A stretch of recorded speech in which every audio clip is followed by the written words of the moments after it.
ফামা বাদাহু আইসারু মিনহু, তাহলে ওই বান্দা বান্দিটার জন্য পরকালের পরবর্তী ঘাটিগুলো তার জন্য সহজ করে দেওয়া হবে। মদিনার আলেমেরা, মুসলমানেরা, আমি উসমান কবর দেখলে কেন আমার চোখ দিয়ে পানি আসে, কেন আমার কান্না পায়? শোনো বাপেরা, বাবারা, বিশ্বনবী আরো বলেছিলেন ওয়াইল্লাম ইয়ানজু মিনহু, আর যে আল্লাহর বান্দা বান্দি আখিরাতের প্রথম ঘাটি কবর থেকে রেহাই পাবে না, আখিরাতের প্রথম মঞ্জিল কবর থেকে ছাড় পাবে না, ফামা বাদাহু আশাদ্দু মিনহু, তাহলে ওই বান্দা বান্দিটার জন্য পরকালের পরবর্তী ঘাটিগুলো তার জন্য সাংঘাতিক হয়ে যাবে, সাংঘাতিক যন্ত্রণাদায়ক, কষ্টকর হয়ে যাবে। আমি উসমান যখন মারা যাব, তোমরা আমাকে গোসল দিয়ে কাফন জড়িয়ে ওই জানাজা পড়ে অন্ধকার ছোট্ট ঘরে আমাকে একাকী ফেলে রেখে চলে আসবে। আমার নেক আমল আমাকে রেহাই দেবে কিনা বলতে পারি না, আমার নামাজ রোজা দান সদকা আমার সাহায্য করবে কিনা এর কোনো গ্যারান্টি নাই, গ্যারান্টি নাই। কারণ আমি আল্লাহর রসুলকে বলতে শুনেছিলাম, দয়ার নবী সোনার নবী বলেছিলেন, সেদিন তোমাদের নেক আমল তোমাদের নাজাত দিতে পারবে না, বাঁচাতে পারবে না। সাহাবীরা বলেছিলেন, ইয়া রাসূলুল্লাহ, ইয়া হাবিবাল্লাহ, হুজুর গো, আপনার নেক আমল কি আপনাকে নাজাত দেবে না? আল্লাহর নবী বলেছিলেন, না না না, ও সাহাবীরা, সেদিন আমার নেক আমল আমাকে নাজাত দিতে পারবে না, তবে আল্লাহ রব্বুল আলামিন তার রহমত দিয়ে আমি নবী আমাকে সব সময়ের জন্য ঢেকে রেখেছে। তোমাদের নেক আমল তোমাদের ছাড় দিতে পারবে না, তোমাদের নেক আমল তোমাদের বাঁচাতে পারবে না। সেদিন আল্লাহ পাক যদি বান্দা তোমার উপরে খুশি না থাকে, রাজি না থাকে, তোমার উপরে সন্তুষ্ট যদি না থাকে, জীবনে যত রোজা রেখেছেন, যত নামাজ পড়েছেন, দান সৎকার করেছেন, হজ করেছেন, ভালো ভালো কাজ করেছেন, সব মাঠে মার যাবে, বেকার হয়ে যাবে। আল্লাহ যদি তোমার উপরে খুশি থাকে, তাহলে বেড়া পার হয়ে যাবে। একবার আস্তে করে বলা যাবে সুবহানাল্লাহ। মদিনার আলেমেরা, আমি উসমান কবর দেখলে কেন আমার কান্না পায়? আমার নেক আমল যদি কবরে আমার সাহায্যের জন্য না দাঁড়ায়, আমি উসমান হায় হায় করব, ওই ছোট্ট ঘরে, অন্ধকার ঘরে কে আমাকে সাহায্য করবে, কে আমার পাশে দাঁড়াবে? এই কথা যখন আমার মনে আসে, কবর দেখলে নিজেকে আমি ঠিক রাখতে পারি না, পারি না, পারি না। একবার আস্তে করে বলা যাবে সুবহানাল্লাহ। আর আমরা কোথাকার কে দুটো আমরা ভাতে দে, হ্যাঁ, একটা রাত জেগিয়ে সাত রাত মানে 7 দিন ঘুমোচ্ছে, হ্যাঁ, পেশাব হলুদ হওয়া দেখেছেন কোথায়? তারা রাত জেগে জেগে ইবাদত করেন। বিশ্ব নবী, মুসলিম শরীফের হাদিস, আল্লাহর নবী রাত্রে তাহাজ্জুদের নামাজ পড়তেন, এত সময় ধরে নামাজ পড়তেন, পা ফুলে যেত, পা ফুলে ফেটে ফেটে রস বার হতো। সাহাবীরা বলেছিলেন, ইয়া রাসূলুল্লাহ, হাবিবাল্লাহ, হুজুর আপনি তো আল্লাহর দোস্ত, আপনার আগের পরের কোনো গুনাহ নাই, আপনি কোনো ভুল করেননি, কোনো গুনাহ নাই, পাপ নাই, আপনি এত কষ্ট করে নামাজ পড়েন? আল্লাহ নবী বলেছিলেন, সাহাবীরা, আমি কি আল্লাহর শুকর গুজার বান্দার গণ্য হব না? আমি কি আল্লাহর শুকরিয়া স্বরূপ আল্লাহর শুকর গুজার বান্দা কি হব না? একবার আস্তে কি বলা যাবে সুবহানাল্লাহ। তাহলে যে মানুষটা জান্নাতি, সেই মানুষটা এত কান্নাকাটি করে রে ভাই। আমরা কেঁদেছি কখন জানেন? যখন বাপ মরে গেছে। কেঁদেছি মা যখন মরে যায়, স্ত্রী মারা যায়, কলিজার টুকরা সন্তান মারা যায়, কাঁদবেন না কেন? এমন কান্না কাঁদবেন যাতে চোখে পানি বার হবে, আওয়াজ হবে না, এতে সব হবে। আরো বাবা কোথায় গেলি বাপ রে, ওতে যত চেল্লাবেন মুগুর তত বেশি পড়বে, তত মুগুর ওই লাশের উপরে পড়বে। সেজন্য সাবধান। আপনি কি করেছি, আমি কি করেছি, কি নিয়ে কবরে ঢোকবো? পায়খানা মার্কা মুসলমান হয়ে পড়েছি রে ভাই, এদিকেও নোংরা ওই পিঠও নোংরা। কোন অঙ্গ কোন অংশ দেখে আমাদের জান্নাত দেবে আল্লাহ? এটা বলেন দিন দেখি। জান্নাত তো আল্লাহ আমাদের জন্য রেখেছেন, কিন্তু কোন অংশ দেখে, কোন কাজ দেখে আমাদের আল্লাহ খুশি হবে? যেখানে যাচ্ছে সেখানেই গন্ডগোল, যেখানে যাই সেখানে গন্ডগোল, অসুবিধে নাই। আজকের যেরকম সব ভেজাল হয়ে গেছে, বক্তা আমরাও ভেজাল হয়ে গেছি, জলসাও ভেজাল হয়ে গেছে, তাই বলে কেরোসিন তেল ভেজাল হয়েছে বলে নীল হয়ে গেছে না? কেরোসিন তেল আগে দেখেছি আমরা সাদা, আর এখন কেরোসিন তেল নীল কেন? ও একটা ভেজাল। তা নীল হয়েছে বলে তো আমরা ব্যবহার করা বাদ দেইনি, বাদ দিছি ভাই, উইলে চালাচ্ছি। এখন সব যখন ভেজাল হয়ে গেছে তাহলে অসুবিধে কি? আপনারা যেমন শ্রোতা, আমিও তেমন বক্তা। একজনা তার মেয়ের বিয়ে হবে, তা ও ইমাম সাহেবের কাছে গেছে, গিয়ে বলতেছে, ইমাম সাহেব আমার মেয়ের বিয়ে শুক্রবারে, আপনার বিয়ে পড়াতে হবে। মাশাআল্লাহ আলহামদুলিল্লাহ, এরকম তো মাঝে মাঝে হলি ভালো হয়। হুজুরের যেটা অভ্যাস, সব কিছু শুনে টুনে বলতেছে, বাবা বিয়ে তো আমি পড়াবো, পয়সা করি দেবে? তাহলে কত হুজুর বিয়ে পড়া? তো বলে বাজার হিসেবে 1000 খানিক টাকা দেবে। তাহলে হুজুর একটু কম টম হয় না? তাহলে কত দেবেন? তাহলে গোটা 50 টাকা দেবেন। তাহলে মাশাআল্লাহ হবে না কেন? হবে। এখন হয়েছে কি, শুক্রবারে নামাজ পড়ে ইমাম সাহেব মুয়াজ্জিন সাহেবের ডেকেছে, মুয়াজ্জিন সাহেবের ডেকে বলছে, মুয়াজ্জিন সাহেব অমুক পাড়ে একটা বিয়ে আছে, আপনি যান। বলে হুজুর আপনি যাবেন না? তাহলে না। তার মানে হুজুর বুঝেছে যেরকম পয়সা সেই রকম পড়ানেওয়ালার দরকার, আমি যাব না। মনটা খুব খারাপ। মুয়াজ্জিন সাহেব আর কথা টথা না বলে খোল খবর সব নিয়ে বিয়ে পড়াতে চলে গেছে। বিয়ের আসরে ঢুকে জন্মের মতো নাস্তা পানি করে বরের সামনে বসে বলছে, বাবা এবার তো বিয়ে পড়ানো হবে, একবার মানে ওই মানে আত্মীয় হাতে যেরকম বসে ওই কায়দায় বসো, বসে হাত দুটো দাও, আমি যা বলবো তুমি তাই বলো। বলে হ্যাঁ, জি হ্যাঁ। বলে পড়ো, আউযু বিল্লাহি মিনাশ শাইতানির রাজিম, আউযু বিল্লাহি বিসমিল্লাহির রহমানির রহিম, বিসমিল্লাহির মিনহা খালাকনাকুম মিনহা খালাক ওয়া নুঈদুকুম। এখন মেয়ের বাপ সাইড থেকে বেড়া ফাঁক করে দেখি, আল্লাহ কোথাকার হুজুর, কোন বিলিতি হুজুর এসে হাজির। হুজুর আপনি যে দোয়াটা আমার জামার শেখাচ্ছেন, ওটা তো ওই কবরের লাশ শুইয়ে দিয়ে মাটি দেওয়ার সময় পড়ে। তা হুজুর রেগে মেগে বলতে, মাটি দেবো না তো কি জ্যান্ত রাখবো বলে এইস নাকি? 50 টাকার বিয়ে পড়াবে, তোমার মেয়ে জামাই সব গর্তে পুঁতিয়ে তারপর বাড়ি যাও। কারণ তোমার মতো যন্ত্র যদি আমার সমাজে থাকে, তাহলে আমাদের মতো হুজুরি 12:30 বেজে। হ্যাঁ, তুই বিয়ে পড়াবে 50 টাকা, তো অসুবিধা নেই। মাশাআল্লাহ, আমিও যারা মাঝ বক্তা, আপনারা তেমন শ্রোতা, একটু তকবীর দেন, নারায়ে তাকবীর। মাশাআল্লাহ মাশাআল্লাহ। এত রাত্রে এই আওয়াজ মানে অনেক ব্যাপার আছে, জোরে বলেন নারায়ে তাকবীর। বাবা সবার চলে যেতে হবে, কথাগুলো রয়ে যাবে, এদিন চলিয়ে যাবে ক্ষণকাল পরে, রবে মাত্র কর্মফল চিরদিন তরে। মুসলমানের জায়গায় যদি থাকতাম আমাদের এই দুর্দশা হতো না। যে মুসলমান এই ভারতের জমিনে 800 বছর ধরে দোগদণ্ড প্রতাপে ভারতবর্ষের মাটি কাঁপিয়ে তুলেছিল, সেই মুসলমান আজকে ভারতের জমিনে সব লেজে গোবরে করে ফেলেছে। শয়তানেরা আমাদের মাথায় এখন ছড়ি ঘুরোয়। আমার মনে হয় যারা 800 বছর ধরে রাজত্ব করেছিল তাদের সংখ্যা আমাদের থেকে বেশি ছিল নাকি? আজকে ভারতে মুসলমান কত? 40 কোটি মুসলমান। আরে 313 জন মুসলমান বদরের প্রান্তরে এমন তাকবীর দিয়েছিল, তামাম বিশ্বের কাফের বেঈমানদের কলজে চুপসে গেছিল। আর এখন গলা ছেড়ে শির বেরিয়ে গেলেও সে আওয়াজ আসে না।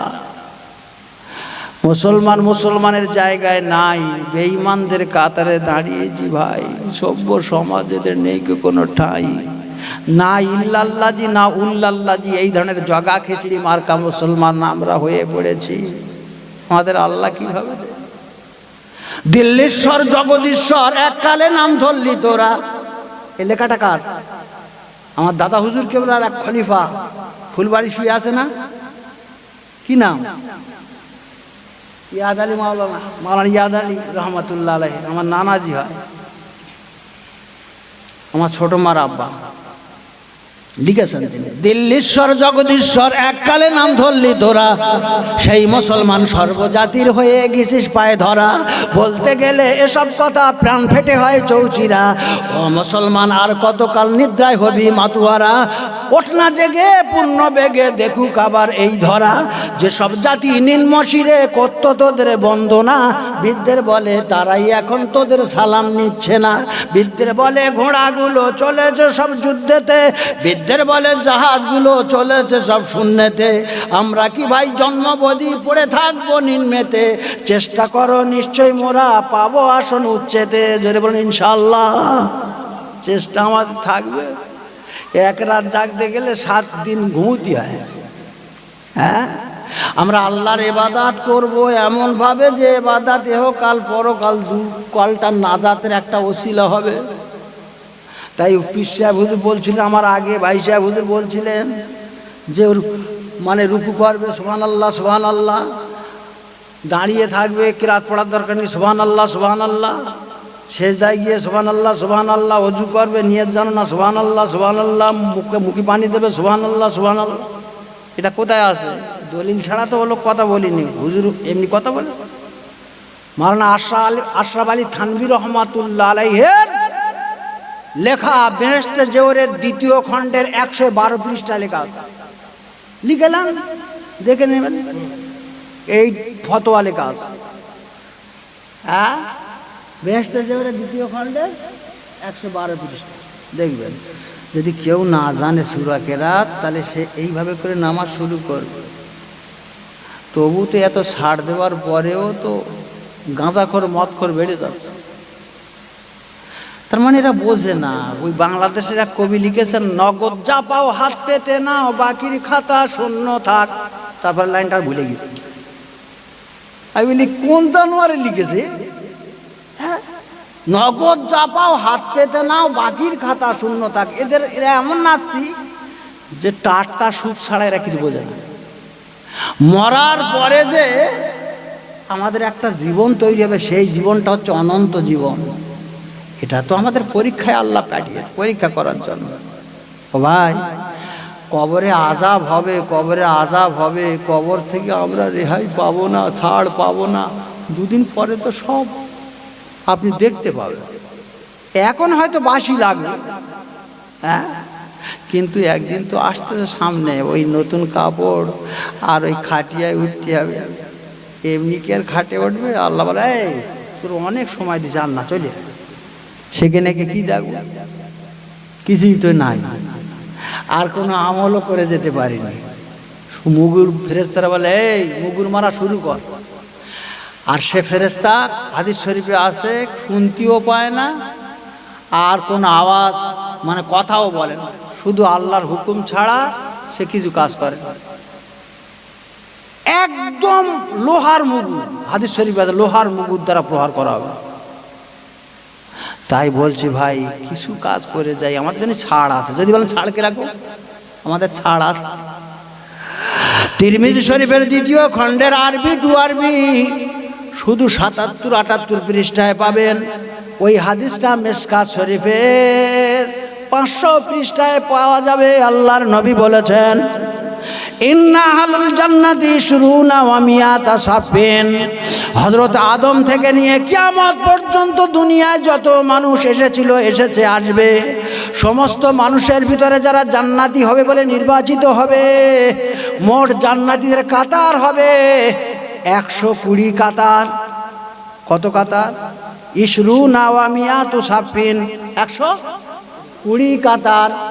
ওই 120 কাতারের ভিতরে আমি নবী মুহাম্মদুর রাসূলুল্লাহ সাল্লাল্লাহু আলাইহি ওয়াসাল্লাম, শুধু আমার উম্মতের কাতার কত হবে শোনো, সামানুনা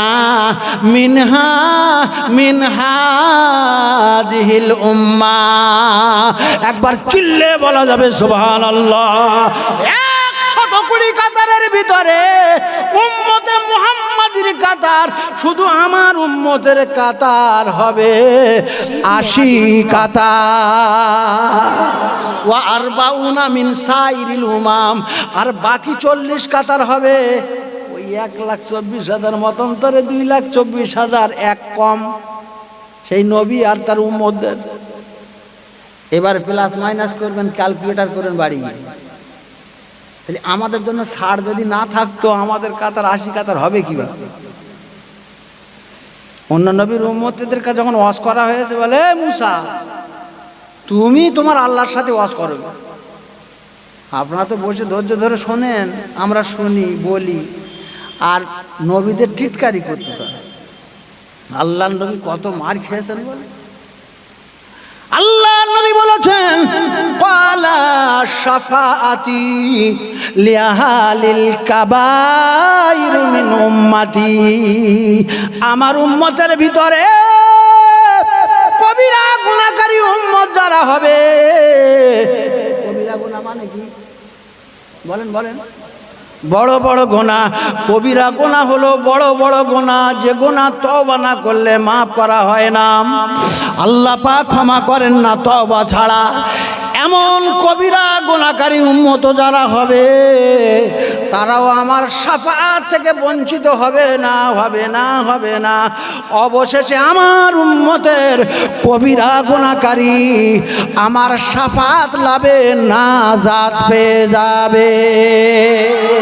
অন্য অন্য নবীর কবিরা গুনাহকারী উম্মতেরা নবীর সুপারিশে ছাড় পাবে না। একবার আজ থেকে বলা যাবে সুবহানাল্লাহ। তাহলে কাল থেকে নামাজটা ছেড়ে দেবো নাকি? বাবা, কবিরা গুনাহকারী উম্মতেরাও ছাড় পাবে, নাজাত পাবে, তবে পান্তা ঠেলে আমানি। বোঝেন কত যে পান্তা ঠেল দেবে, তারপরে আমানি বার হবে। এটা গালিব সাহেবের কথা। আহা, সে লোক চলে গেছে। আমি আপনি যা ঘটনা ঘটিয়েছি, এর জন্য তো আল্লাহর দরবারে কৈফিয়ত দেওয়া লাগবে না, লাগবে না? তবে সব যে উম্মত হব তাও তো বলা যায় না। সব কি নবীর উম্মত হব? যদি বলেন কিরকম? আল্লাহর নবী বলেছেন, হাউজে কাউসার আল্লাহ পাক আমাকে দান করেছেন। সুবহানাল্লাহ বলুন। কেন দান করেছে? আল্লাহর রসুলের পুত্র ছেলেগুলো সব মারা যায়, মেয়েগুলো জীবিত। 3টে ছেলে সব চলে গেল বাবা। কাফের বেঈমানের বলে মুহাম্মদ হলো মস্ত বড় হাটকুড়ো, ও ছেলে সব মরে যাচ্ছে, নিবংশ হেন তেন। আল্লাহর নবী ছেলের শোকে ভেঙে পড়েছেন, একদম দুমড়ে পড়েছেন। আবার কাফের বেঈমানের তার উপরে উপহাস করে, আল্লাহর রাসূল একদম ভেঙে পড়েছে। এই অবস্থায় আল্লাহ পাক জিবরাইল আমিন দিয়ে ওহী পাঠালেন সূরা কাউসার, ইন্না আ'তাইনাকাল কাউসার। সুবহানাল্লাহ বলবেন না? ফাসাল্লি লিরাব্বিকা ওয়ানহার।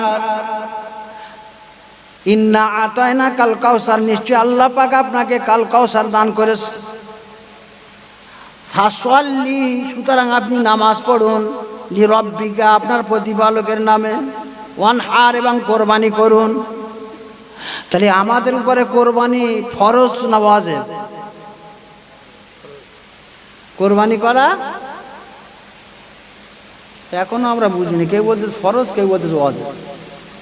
ওয়াজিব কোরবানি হলো, কিন্তু আল্লাহর নবীর উপরে কোরবানি করা কি ছিল? এক্ষুনি তো বললাম, বোঝেন না? কোরআনের কথা মানে ফরজ। কোরআনের কথা মানে আল্লাহ পাক বলছেন ফাসাল্লি লিরাব্বিকা ওয়ানহার, আপনি নামাজ পড়ুন আর কোরবানি করুন। তাহলে আল্লাহ যখন নবীকে কোরবানি করার কথা বলেছে, তাহলে নবীর উপরে কোরবানি ফরজ ছিল। আল্লাহ নবী বলেছিলেন তোমাদের থেকে আমার জন্য দুটো অতিরিক্ত ফরজ আল্লাহ পাক ফরজ করেছেন, একটা হলো কোরবানি আর একটা হলো তাহাজ্জুদের নামাজ। কিসের নামাজ? আমাদের উপরে ফরজ থাকলে আমাদের খুঁজে পাওয়া যেত, একে 5 ওয়াক্ত নামাজ পড়ি, আর রাত্রি জেগে 12টার দিকে উঠে অজু করে নামাজ পড়ে, আরো ঠান্ডা কাল হলে কেউ লেপ ছেড়ে উঠবে বলে মনে হয়। কিন্তু আল্লাহর নবীর উপরে ফরজ ছিল তাহাজ্জুদের নামাজ। অনেক আয়াত আছে, আল্লাহ পাক বলছেন আমি আপনাকে কাল কাউসার আবে কাউসার দান করেছি। বিশ্ব নবী বলেছেন আল্লাহ পাক আমাকে আবে কাউসার দান করেছেন। ওই আবে কাউসারটা হচ্ছে 1 মাসের দূরত্ব লম্বা আর 1 মাসের দূরত্ব হলো চওড়া, একটা ঝর্ণা। একবার জোরে বলুন সুবহানাল্লাহ। ওয়া মাউহু আবয়াদু মিনাল লাবান। আবে কাউসারের পানিটা দুধের চাইতে অধিক সাদা। ওয়াহালা মিনাল আসাল। আমার আবে কাউসারের পানিটা মধুর চাইতে আরো মিষ্টি। ওয়ারিহু আতিয়াবু মিনাল মিসকি। আমার আবে কাউসারের ঘ্রাণ হলো মৃগনাবী আতরের চাইতে, মিসকে আম্বারের চাইতে আরো সুগন্ধময়। মাইয়াশরাবু মিনহা, যে আল্লাহর বান্দা বান্দি আমার আবে কাউসারের পানি একবার পান করবে, ফালা ইয়াজমাউ আবাদা, জীবনে তার আর কোনো দিন পিপাসা লাগবে না। লা ইয়ারিদান্না আকওয়ামুন, আমি যখন আমার উম্মতদেরকে আবে কাউসারের পানি পান করাবো, লা ইয়ারিদান্না আকওয়ামুন, কিছু কিছু লোক আমার কাছে আবে কাউসারের পানি পান করার জন্য আসবে।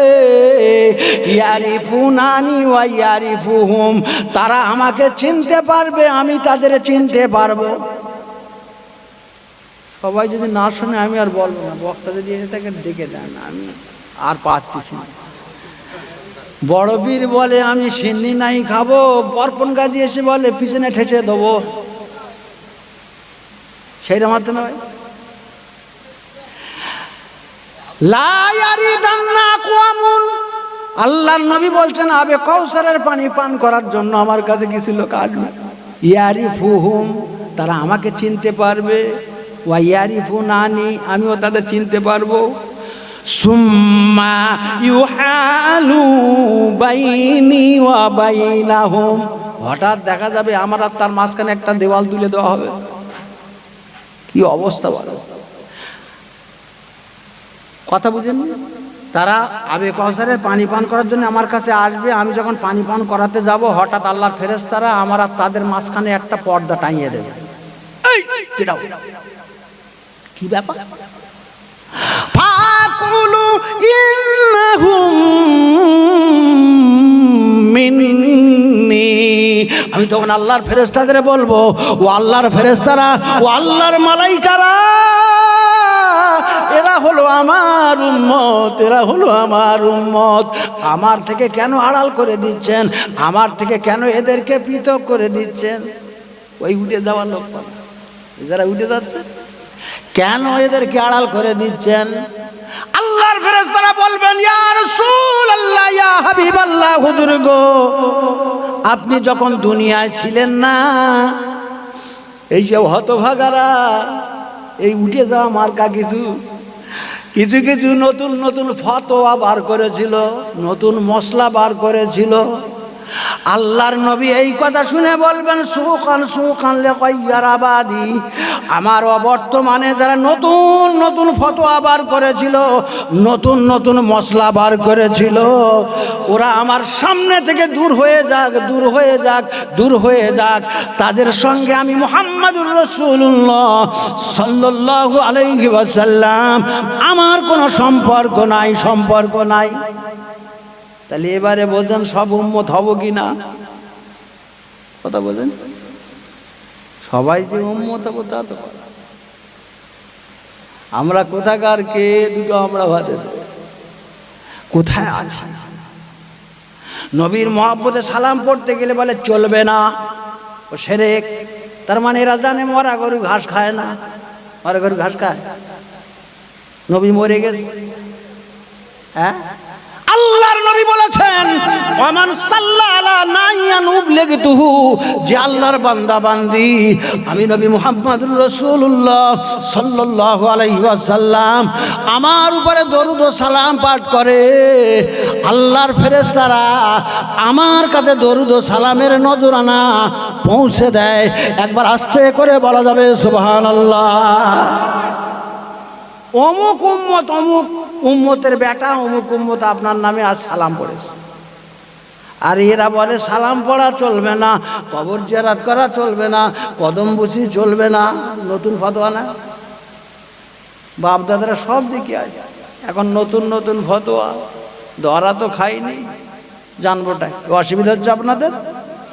একটু দরুদ শরীফ আল্লাহুম্মা সাল্লি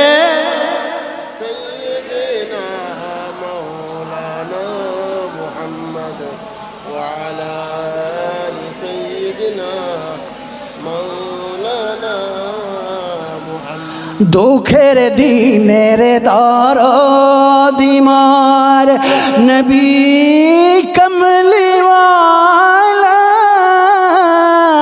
নবী কমলিওয়ালা, তুমি আসবে জানি এই আধার রাতে, জ্বলবে চিরাগ লালা, নবী কমলিওয়ালা। আল্লাহুম্মা সাল্লি আলা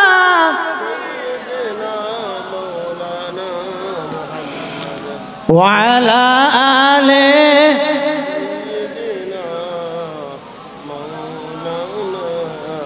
জাগবে যাবে বাকি আমার, আবার তৃষ্ণা সাধু সাহারার জানি ধরবে তুলে কণ্ঠে আমার, কৌসারের পিয়ালা, নবী কমলিওয়ালা। দুঃখের দিনের দরদি মোর নবী কমলিওয়ালা, নবী কমলিওয়ালা, তুমি আসবে জানি এই আধার রাতে, জ্বলবে চিরাগ লালা, নবী কমলিওয়ালা। আল্লাহুম্মা সাল্লি মাশাআল্লাহ মাশাআল্লাহ। আর মোহাব্বতে বলি ওয়া আলা আলি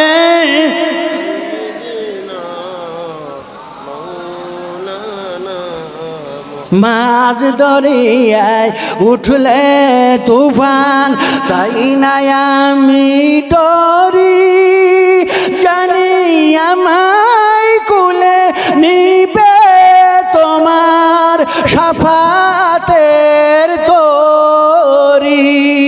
জোরে হবে না সুবহানাল্লাহ?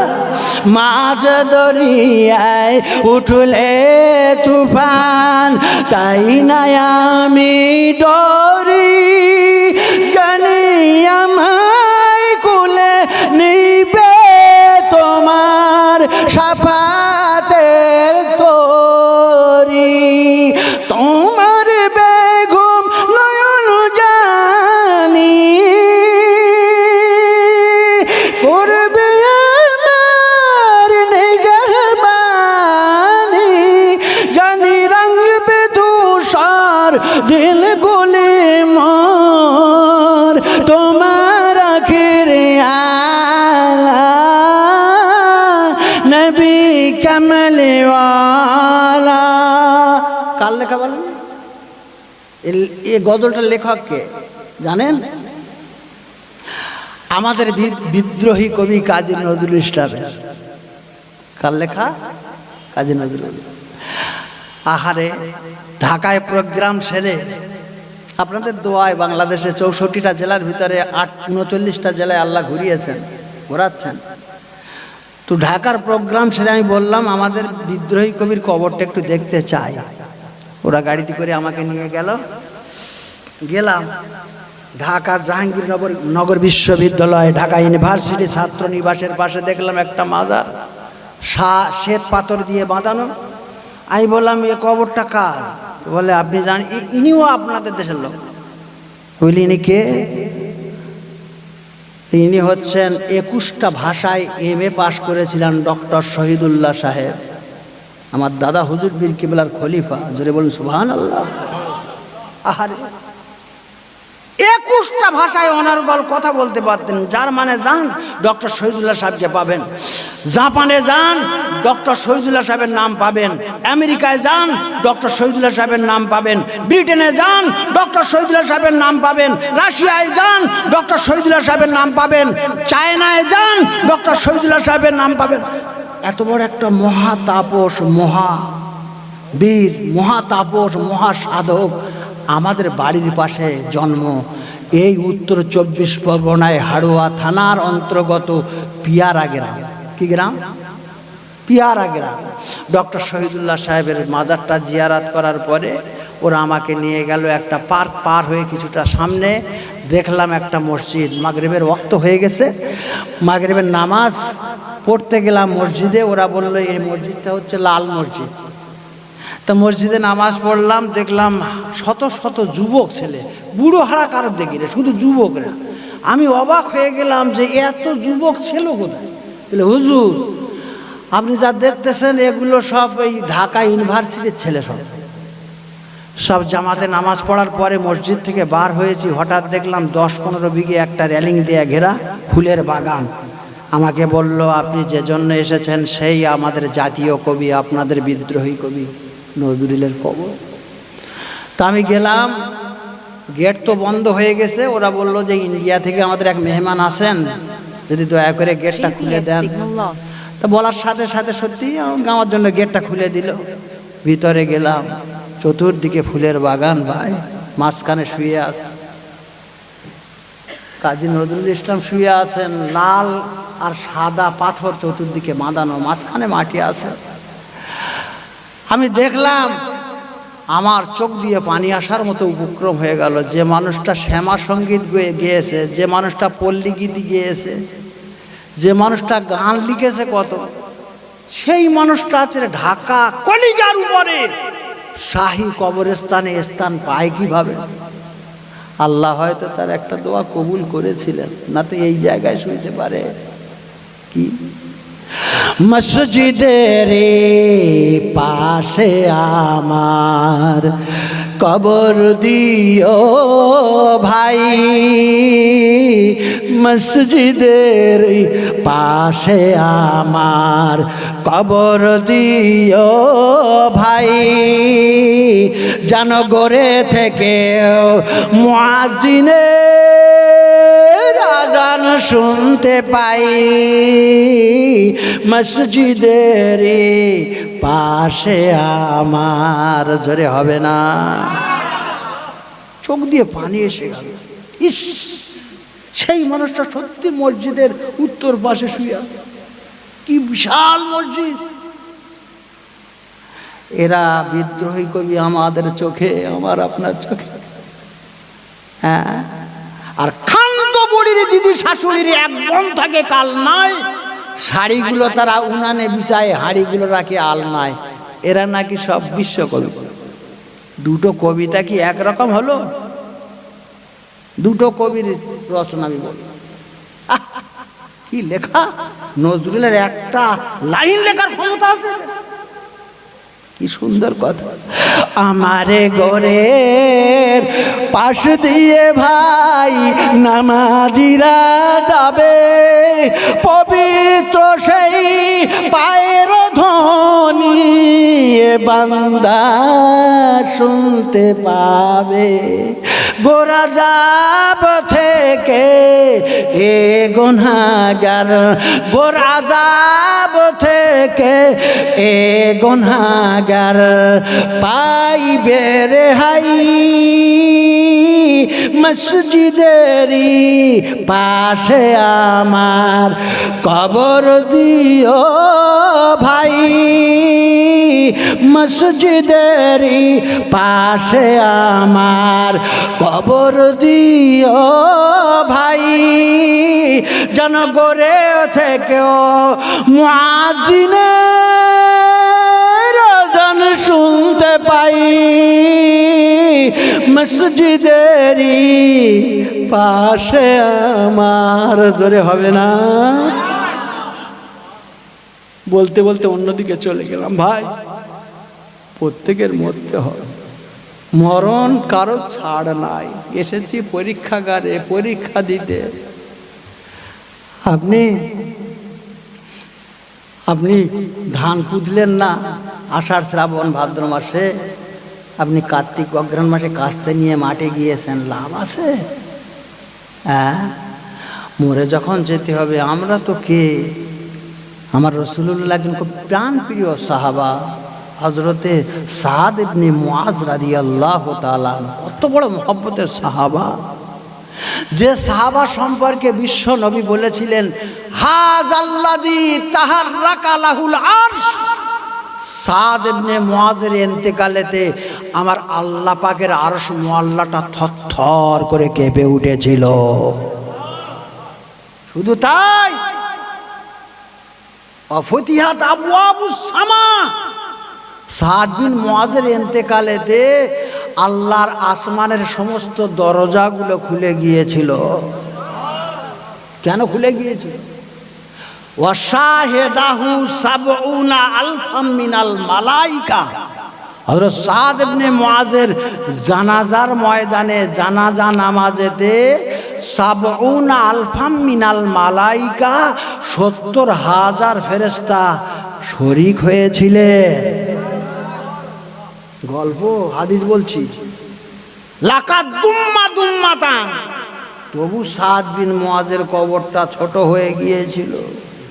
হাত্তা ফাররাজাল্লাহু আনহু, অবশেষে আল্লাহ পাক মেহেরবানি করে দয়া করে সাদ বিন মুআজের কবরটা কোষাদা করে দিয়েছিলেন। কেন কোষাদা করেছিলেন? হাদিসটা বলবো, শুনবেন আপনারা? এখন হাদিস কোরআন তো শুনতে চায় না, তা আপনারা শুনছেন ভালো, মাশাআল্লাহ, আলহামদুলিল্লাহ।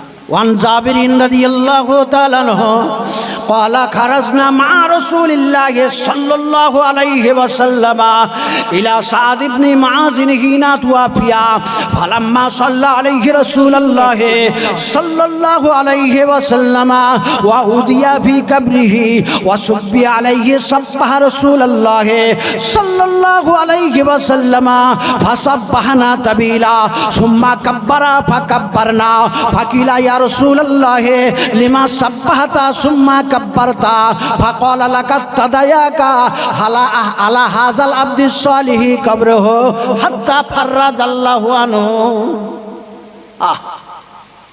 হযরত জাবের রাদিয়াল্লাহু তাআলা আনহু হাদিসটা বর্ণনা করেছেন। কোন সাহাবা ভাই? আমি জিজ্ঞাসা করছি যাতে আপনাদের মনে থাকে। রাসূলুল্লাহর খুব মহব্বতের সাহাবা হযরত জাবের রাদিয়াল্লাহু তাআলা আনহু হাদিসটা বর্ণনা করছেন যে আল্লাহর নবীর খুব মহব্বতের একজন মানুষ হযরত সাদ বিন মুআজ ইন্তেকাল করেছেন। হিনা তুয়াফিয়া ফালাম, আমরা আল্লাহর রাসূলে কওয়ালা খারাজনা মা রাসূলিল্লাহ, সেই সাহাবীটার দাফন কাফনের জন্য আল্লাহর রাসূল বার হয়েছেন। খরাজনা মা রাসূলিল্লাহ, আমরাও আল্লাহর রাসূলের সাথে বার হলাম। আল্লাহর নবীর সাহাবা হযরত সাদ বিন মুআজকে গোসল দেওয়া হলো, কাফন পরানো হলো। ফালাম্মা সাল্লা আলাইহি রাসূলুল্লাহ সাল্লাল্লাহু আলাইহি ওয়াসাল্লাম, স্বয়ং বিশ্ব নবী মুহাম্মদুর রাসূলুল্লাহ সাল্লাল্লাহু আলাইহি ওয়াসাল্লাম হযরত সাদ বিন মুআজের জানাজা নামাজটা পড়ালেন। একবার আস্তে করে বলা যাবে সুবহানাল্লাহ। যে মানুষটার জানাজার ইমাম স্বয়ং বিশ্ব নবী, ওই মানুষটার কোনো ভয় আছে? কথা বলে না, ভয় থাকার কথা হয়। লাখ খাও বলা ইয়া যান, কোনো ভয় নাই, কোনো চিন্তা নাই, এটাই তো স্বাভাবিক। স্বয়ং আল্লাহর নবী জানাজা নামাজের ইমাম হয়েছে। ফালাম্মা সাল্লা আলাইহি রাসূলুল্লাহ সাল্লাল্লাহু আলাইহি ওয়াসাল্লাম ওয়া উদিয়া ফি কবরিহি, যখন জানাজা নামাজটা শেষ হয়ে গেল, আল্লাহ নবীর সাহাবীরা ধরাধরি করে আদবের সাথে তসলিমের সাথে হযরত সাদ ইবনে মুআজের লাশটাকে কবরস্থানে নিয়ে যাচ্ছিলেন। কবরস্থানে নিয়ে গিয়ে আদবের সঙ্গে হযরত সাদ বিন মুআজের কবরটা, লাশটাকে কবরে শুইয়ে দিলেন। কবরে ওয়া উদিয়া ফি কবরিহি ওয়া সুব্বিয়া আলাইহি, আর কবরের উপরে পাথর চাপা দিলেন, আতালি মাটি চাপা দিলেন। দুনিয়া থেকে আড়াল করে দেওয়া হলো, দুনিয়া থেকে পুরো মাদফুন করে দেওয়া হলো। দাফনের কাজ কমপ্লিট হয়ে গেল। কবর দোয়া যখন শেষ হয়ে গিয়েছে, বিশ্ব নবী, সোনার নবী, মায়ার নবী, প্রিয় মানুষটার কবরের কাছ থেকে নড়েন না। আল্লাহর নবী কবরের কাছ থেকে সরেন না। হঠাৎ দেখা যায় আল্লাহর রাসূল অস্থির হয়ে গেছেন, চেহারাটা লাল হয়ে গিয়েছে, বিরক্তির ছাপ যেন চেহারায় ফুটে উঠেছে। আল্লাহ নবী ছটফট ছটফট করে কবরের কাছে, সাহাবীরা বুঝতে পারে না আল্লাহ নবী এমন করেন কেন। কিছুক্ষণ পরে দেখা যায়